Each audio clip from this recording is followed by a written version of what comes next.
കേന്ദ്രത്തിലെ സൗമ്യനായ ഒരു മന്ത്രി കേരളത്തിലെ ന്യൂനപക്ഷത്തിൻ്റെ വിശ്വാസമാർജിക്കാൻ വേണ്ടി ക്രിസ്ത്യൻ വിഭാഗത്തിൻ്റെ വോട്ട് ഉറപ്പാക്കുന്നതിന് വേണ്ടി എറണാകുളത്ത് എത്തിയിട്ടുണ്ട്. ഇതിനിടയിൽ ഇന്ന് എറണാകുളത്ത് സംഭവിച്ച മറ്റൊരു പ്രധാനപ്പെട്ട കാര്യം, സാബു ജേക്കബിൻ്റെ നേതൃത്വത്തിൽ NDA ഇതിൽ ചേർന്നതിന് ശേഷം, NDAയിലേക്ക് 2020 ചേർന്നതിന് ശേഷം സാബുവിൻ്റെ കൂടി ഒരു തയ്യാറെടുപ്പിൻ്റെ ഭാഗമായിട്ടായിരിക്കാം എറണാകുളത്ത് NDAയുടെ റീജിയണൽ ഓഫീസ് വന്നു. സാധാരണ തിരുവനന്തപുരത്ത് മാത്രമാണ് ഇലക്ഷൻ കമ്മിറ്റി ഓഫീസ് ഉള്ളത്. എറണാകുളത്ത് അങ്ങനെ ഒരു ഓഫീസ് വരാറില്ല. പക്ഷേ ഇപ്പോൾ എറണാകുളത്തൊരു ഓഫീസ് വന്നു. ഇനി കോഴിക്കോടും വരാൻ സാധ്യതയുണ്ട്. അപ്പോൾ കൂടുതൽ സംഘടിതമായി തന്നെ BJP താഴേക്ക് നീങ്ങുകയാണ്. ഇതിനിടയിലാണ് ഇന്ന് സീറോ മലബാർ സഭയുടെ ആളുകളെ കാണുന്നതിന് വേണ്ടി, അതിൻ്റെ പിതാക്കന്മാരെ കാണുന്നതിന് വേണ്ടിയിട്ടുള്ള ഒരു പരിപാടി കിരൺ റിജ്ജു പ്ലാൻ ചെയ്തിട്ടുണ്ട്. മുനമ്പം സമരത്തിൻ്റെ 500-ാം ദിവസം പ്രമാണിച്ച് രാജീവ് ചന്ദ്രശേഖറൊക്കെ മുനമ്പത്ത് പോയിട്ടുണ്ടായിരുന്നു. അങ്ങനെ വളരെ വലിയ തോതിലാണ് ഇപ്പോൾ BDJS, പിന്നെ അതുപോലെ പിന്നെ BJP, BDJS, 2020 ഇവരെല്ലാവരും കൂടി വളരെ ശക്തമായ ഒരു മുന്നണിയായി കേരളത്തിൽ ഇപ്പോൾ വന്നിട്ടുണ്ട്.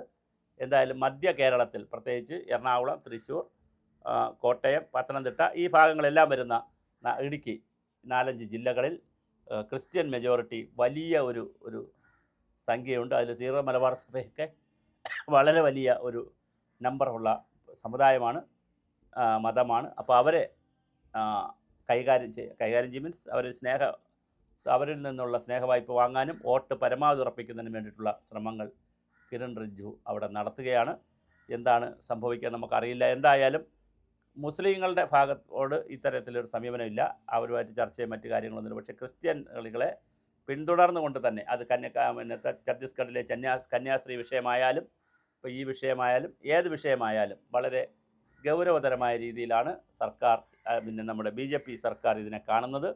അതുപോലെ തന്നെ BJPയും പാർട്ടി എന്നുള്ള നിലയിൽ BJPയും സംഘപരിവാറും ക്രിസ്ത്യാനികളെയും ഹിന്ദുക്കളും ഒന്നിച്ച് നിന്നാലും പ്രശ്നമില്ല, അല്ലെങ്കിൽ ഒന്നിച്ച് നിൽക്കേണ്ടവരാണ് എന്നുള്ള ഒരു കാഴ്ചപ്പാടിലാണ് ഇപ്പോൾ കാര്യങ്ങൾ നീങ്ങുന്നത്. അപ്പോൾ കിരൺ റിജ്ജു കേരളത്തിൽ വന്നിട്ടുണ്ട്. വിവിധ തലത്തിലുള്ള ചർച്ചകൾ, അല്ലെങ്കിൽ യോഗങ്ങൾ, പരസ്യയോഗങ്ങൾ, രഹസ്യയോഗങ്ങൾ എല്ലാം നടക്കാനുള്ള സാധ്യതയാണ് ഇപ്പോൾ കാണുന്നത്. ഇന്ന് എറണാകുളത്ത് വിവിധ മത മേലധ്യക്ഷന്മാരെയും പിതാക്കന്മാരെയും ഒക്കെ കണ്ട് കാര്യങ്ങൾ ചർച്ച ചെയ്യുന്നു. NDAയുടെ ഓഫീസ് രാവിലെ അതിൻ്റെ ഉദ്ഘാടനം ഇന്നാണ് നടന്നത്. അപ്പോൾ ഇതെല്ലാം കൂടി കാര്യങ്ങൾ വളരെ വേറൊരു തലത്തിലേക്ക് NDA വളരുന്നു, BJP വളരുന്നു. ഒരു കാര്യം നമ്മൾ വളരെ വിശദമായി പഠിച്ചിരിക്കുന്നത് നല്ലതാണ്. 40 സീറ്റുകളിൽ നിർണായകമായ തെരഞ്ഞെടുപ്പ് പോരാട്ടം നടത്താൻ BJPക്ക് കഴിയും.